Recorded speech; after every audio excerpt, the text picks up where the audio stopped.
lot of what I'm doing is answering the question, what is the environment worth?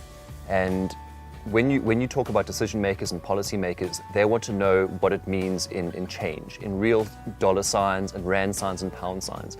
So if you can assign a value to a service or a good or the environment as a whole, it makes far more sense for a policy maker to go, right, here's the money, go and conserve it, or we can do something different that will cost less or at least make more financial sense to them.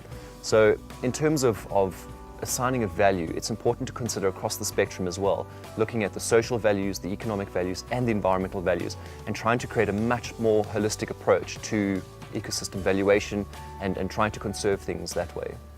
I did a course at Rhodes for my honours degree, which was Rehabilitation Disturbance Ecology. And when the tsunami hit Thailand in 2004, I knew that there was a reason that I had to sort of go out there. I'm addicted to travel. I've done 42 countries around the world. And any excuse to get me out, just to kind of experience the world and see what the wonders of nature have, I grabbed the opportunity and I just ran. So I'd met 3 Canadian girls a couple of years beforehand, and every 3 years we do an epic where we go and volunteer somewhere around the world giving back. Either a social project or an environmental project. And Thailand just fell within that 3-year time period, which was amazing. So we all went out there and we revegetated PP Island after the tsunami. So we started with successional grasses and then all the way up to the sort of bigger sort of bushes and trees and things like that. And again, you sort of impart with the knowledge that you've got, empowering the local communities, going, right, these are the species that you must plant in here, and sort of just getting them back into the swing of things, which was an amazing experience. And something that, yeah, I would love to do again if the opportunity arose.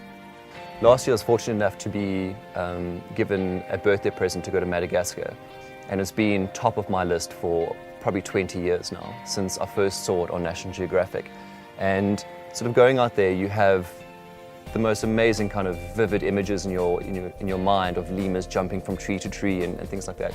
But when you actually get out there and you see the rate of deforestation, it's heartbreaking to see how anthropogenic change, how human-driven change can affect an entire island and one of the most biodiverse areas in the world. And to go out there and to meet the people and see that it's not necessarily driven by them, but by a government that's sort of pro-economic reform and job creation and things like that, but the environment has come second best to that. And it was very eye-opening knowing that a lot of the policy and decision makers haven't necessarily taken the environment into consideration. And that's where I needed to step up and go, right, this is my role in life, is to be the person that drives that change, going, wait, stop with the bulldozers. Have you actually considered one of your key assets, which is the lemurs and the chameleons and the orchids that drives 90% of your economy through tourism?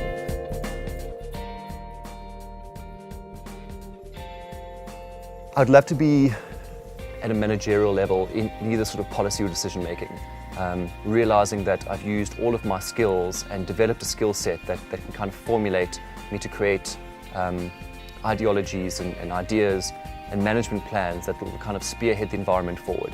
I'd love to be able to integrate my social knowledge with my environmental practices and the economic valuations skills that I'll be developing over my PhD as well.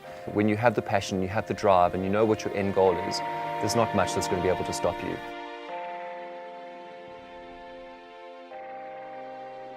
GreenMatter offered something completely different. It offered a scholarship and a fellowship program that was founded on green principles. And again, when you've got the people that are based in that sphere and area that are willing to fund biodiversity projects, you know that the whole thing is going to be founded on something great and something strong. So that was the primary reason for doing it. When I read about that I was going to be the inaugural cohort, that was also very exciting, knowing that you could be a very strong foundation for something that could be great down the line. There's a variety of ways that I'd like to grow. The first would be networking, to be able to work with like-minded professionals that have as much passion and drive for the environment as I do, for sharing ideas, for the mentorship program, which I think has such value. And again, just meeting people in the industry, be it conservation or academics or NGOs, that again have that passion for the environment and want to see us reach a point where sustainability is earmarked by success. I think that is such a pivotal role that we all have to play as young professionals, sort of making our way into the workforce and becoming future drivers of change. It's phenomenal to see the spectrum of people that are here, from medicinal plant practitioners all the way through to small scale and commercial bee farmers. And again, the environment is so diverse and there's so many aspects to biodiversity and conservation. And this is the reality of a program and a fellowship like GreenMatter, is that you can plug in and promote so many different aspects of it. And that's where the key is biodiversity in South Africa is massive. And we have to make sure that the full spectrum is covered, from fisheries all the way through to terrestrial systems. I mean, the people here have been inspirational. There have been some real eye-openers and people that know what they want to do and where they're going, which is great to see. The most important thing is realizing the value of a program like the fellowship, and realizing that whatever you get, you should give back at least twice more. So the mentorship program is something that I'd like to really follow through with. And one of my key concerns was sort of coming out of my undergrad and my postgrad, my first postgraduate, was that there weren't really opportunities for internships and mentorships and programs like that to kind of foster your belief and go, right, this is really what I want to do. And I think if there are people that might be younger or older that need that push and that drive to be able to be there for them and go, right, this is the direction that a lot of scope needs to be focused on, use your strengths and sort of go down this path, that kind of thing. So I'd love to be able to give back that way. And just being able to distill some kind of knowledge to the average person on the street about the value of the environment. A lot of it, what they get is sort of off National Geographic and sort of the mainline media. And being able to sort of be the voice of the environment. If I'm known as the Table Mountain National Park water guy, that's great.